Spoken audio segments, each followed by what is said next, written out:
the New York State Attorney General with a whole team of prosecutors, the people in the Southern District of New York. This is the same gang that prosecuted me a few years ago. They're preparing to go after Trump. Now, they've always wanted to go after Trump. And it looks like this is an investigation. It's now a criminal investigation. They began with sort of a civil investigation. Let's sort of see if we can find some deals where we can sue Trump. But now it's been confirmed by the spokesman for the New York Attorney General's office. This is a guy named Fabian Levy. We are now investigating the Trump organization in a criminal capacity, along with the Manhattan DA. So the Manhattan DA, this is Cyrus Vance, is also in on it. This is basically the Democrats' hit squad. And apparently what they're looking at is they're trying to get the Trump organization on tax and insurance fraud and whatever else they can find. This also appears, by the way, to be part of the motivation for raiding Giuliani's office. They'd like to get Giuliani, but of course the crown jewel that they're really after is Trump. Now, Trump is, of course, outraged by this, and I think rightly so. I want to highlight a couple of, a few lines from Trump's statement, because I think they reflect how Trump thinks about this. First of all, he says, listen, this is just an ongoing thing. He goes, after being under investigation, it was the Russia hoax, impeachment 1, impeachment 2, and he goes, now they're trying to get me on a criminal investigation. He uses the phrase, it's an investigation in desperate search of a crime. And that's evidently clear because there's no crime that's been specified. We're going to look to see if Trump did this. We're going to look to see if he did that. No, we're going to look to see and see what we can find. Now, Trump points out that Letitia James, the New York Attorney General, quote, literally campaigned on prosecuting Donald Trump even before she knew anything about me. She said if elected, she would look and, quote, into every aspect of Trump's real estate dealing. She swore that she would, quote, definitely sue Trump. She boasted on video she would be, quote, a real pain.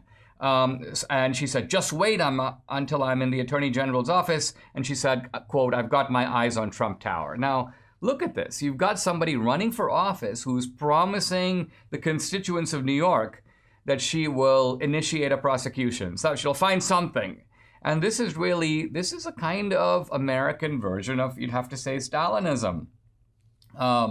Because here she is campaigning and saying, quote, it's important everyone understand the days of Trump are coming to an end. So this is what it's about, clearly. What? It's about trying to prevent Trump from ever making any kind of a comeback. Think of how terrified they are of this guy. They want to keep him off the ballot.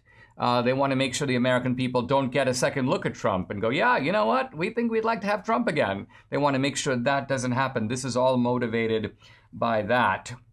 And then Trump goes on to say, I think correctly, that this is not only a witch hunt against him. He calls it the greatest political witch hunt in the history of the United States. I'd have to agree. It's hard for me to think of another comparable situation. And he says that the idea here is not just to go after him, but to go after the millions of voters who support him, to go after the entire MAGA movement. And we can see this is part of not just the New York Democratic cause, but also of the Biden administration's cause. That's why they're doing, for example, what they're doing to the January 6th protesters. The whole idea here is to criminalize political dissent. Trump may be sort of the head criminal, but all of us, any of us who support Trump in any way, we're part of this kind of criminal syndicate. We're part of this criminal operation. We're treated not as critics, but as political enemies. So there's a kind of sadness to all this, but there's also something that makes you and makes me extremely angry. It makes me extremely angry because this is what our country has become.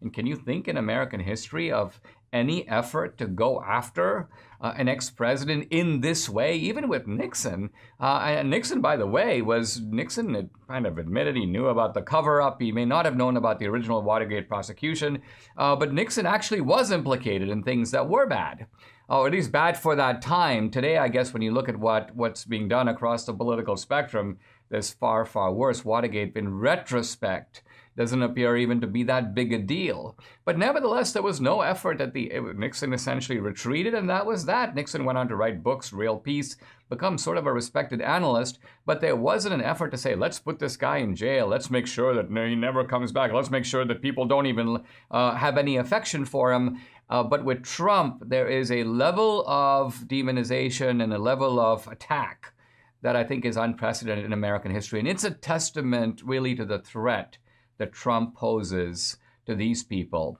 When you think about it, although they're going after him with criminal prosecution, the real criminals are sitting in the Manhattan DA's office, in the Southern District of New York, and in Washington, in the Biden administration.